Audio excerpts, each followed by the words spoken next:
Ladies and gentlemen, you have made it to part 4 of 5 of episode 19 of the Psychotherapist Podcast. We appreciate you coming this far, and if this is the first thing you clicked on, because you're a nut job who doesn't like continuity or coherence, I respect that. Enjoy the show. Just, ugh. Way too much going on in your head, basically. I mean, yeah, bro. Way too much. I've been struggling lately too with just thinking. I feel pulled in so many different directions. Like I want to focus on the LSAT thing. I want to focus. Not focus on the dating app thing, but like to circle back to just the advantage of the location of my of where I work. It would just be a lot easier to like, after work, just meet someone for a drink or a pizza or something, Right. As opposed to like working remote and going through traffic and the whole thing. Well, that's another question. Let's put that off for now about your decision whether you're going to work, hybrid or remote or in office or whatever. But I would not look at this as a nervous breakdown. You had a mini setback, basically, which you've experienced before. I'm glad you said that, because I'll be honest, I wasn't seriously going to like hurt myself or do anything, that childish, but it was like, I'll just say it was the closest I've been in quite a while to being in that mindset. I'm not saying I reached it, but it was like, oh, hello darkness, my old friend. Yeah, I was going to ask you that, because when that's going through your head and it keeps building and building and building, you're starting to beat yourself up so badly and feel so bad about what you did, and bad about yourself, and seeing that you're a failure or whatever, that you could get to that point. So let's be clear about that. It did get to that point, though. Right, and I think one of the big sort of fail-safes in presenting that is, for a long time I've kind of struggled to grasp.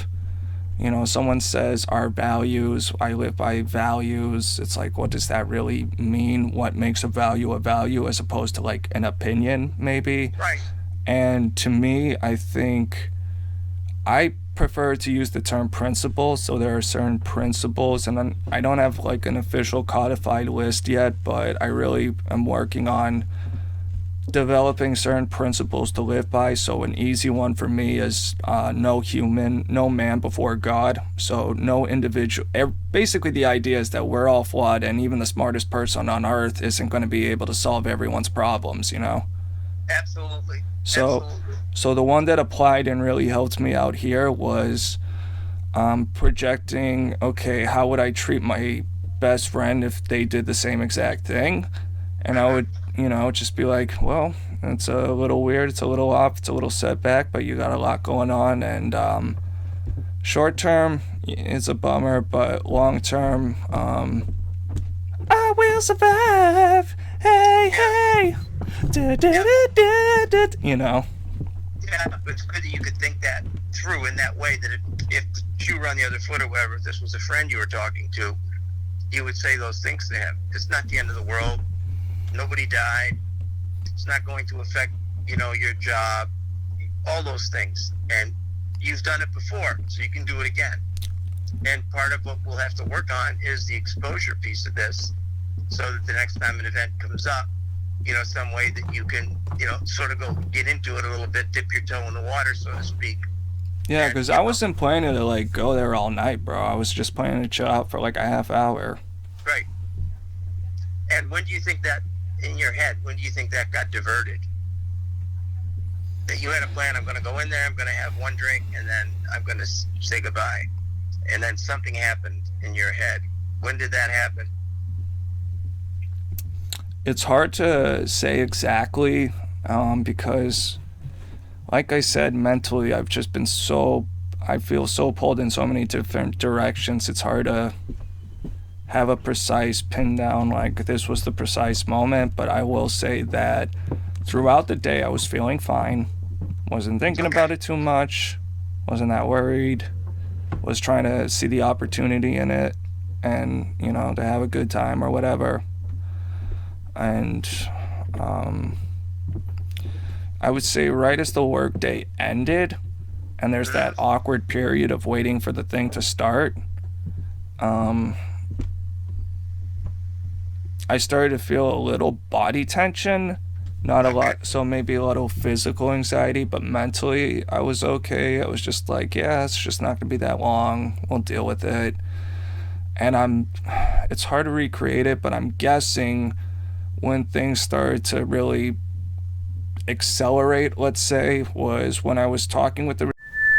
I had a small cup of wine and I just started talking to her about the shower coming up, and then I think that maybe started making me think about all these other problems and excuses and things that could go wrong, and I was trying to work through that. Like I went outside, I dropped my stuff off in my car, went for a ride around the block, because I could tell just from that car ride, like driving away would not make me feel good, but driving back to,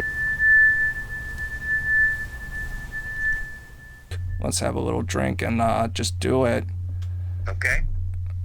And then that was before I had the cup of wine. That was right before. And then I went outside for a cigarette because I was still very like torn and trying to negotiate my way through it. But I got to a point where I'm sitting out of my car and I'm just kind of hoping and praying I see like a group heading over, just so I'm not, gonna show up there fucking alone like a weirdo.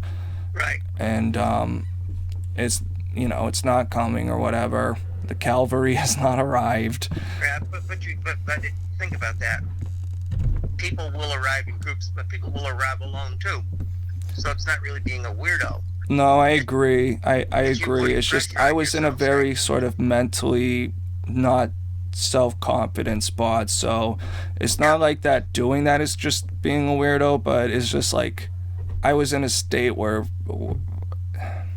there's like a certain tension where I know like my brain is going to be more likely to fumble, let's say, in a social situation where I just like blank on something to say, and it's been getting much like less of a problem as time goes on, but it Oh, really exactly.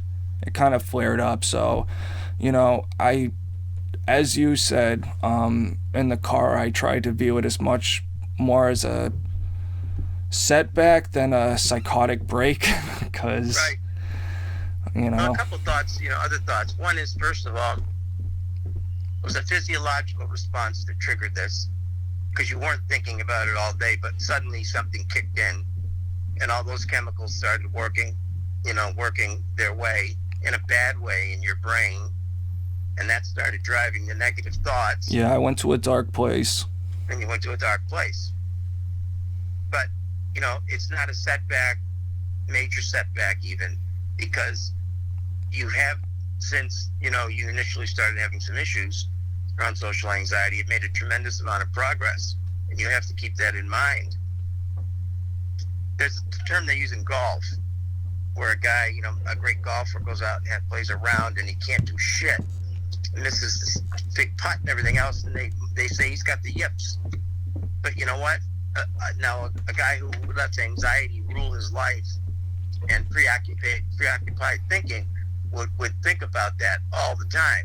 But people who've kind of been in the game for a while, would listen to the support, as you did, of other people, and take the support. People say, that's all right, you'll be back out there next week, you'll have another chance. And then the therapist working with him would say, but look at the times you've been successful. And he wouldn't focus on just that one moment. It was just a day when he had the yips, and they're not going to last forever. Yeah. So the negative aspects of this aren't going to last forever. No, and like I said, it was kind of a good thing that I marched from one hell into another, because at least it just I had to switch gears because I couldn't really just sit around and mope. I had way too much shit to do, Right, and exactly. it was good to just joke around with Harry and take him to a separate room and rag on the demons for a little bit, and we got into some great philosophical random convos last night after we finished our work, but that's a whole other Okay. thing. Yeah. You know, you just went back to work after being out for over a year. And I think that might have been played into this situation as well. suddenly you're bang right back into it. And, no preparation, no lead time. You're suddenly back at work full time. And within the first 2 weeks, they hit you with a party. So, of course, it's going to feel like a sense of, panicky, even if you don't feel it right away. Yeah, that was like, shit. that was another factor I thought about, because I was trying to think. It did. I mean, most of it, I was just thinking about myself and my situation, but I was also trying to consider, sort of broader implications of just, kind of on a social, level, going from kind of 0 to 60 as far as, having a, over a year, 14, 15, however many months of quarantine, of all this isolation, no parties, no gatherings. Maybe if you're a good boy, Fauci will let you have 3 companions Right. on the 4th of Exactly. July. Exactly. Everyone's a threat to, hey, let's have a large gathering. And, I'm jealous of some other states, because it's such like a no-brainer to them. Like I haven't been there, but I've heard in Las Vegas, for example, people look at you like you have 2 heads if you're walking around with a mask, and will just be like, "Come on, man, take that shit off." You know what I mean? Yeah.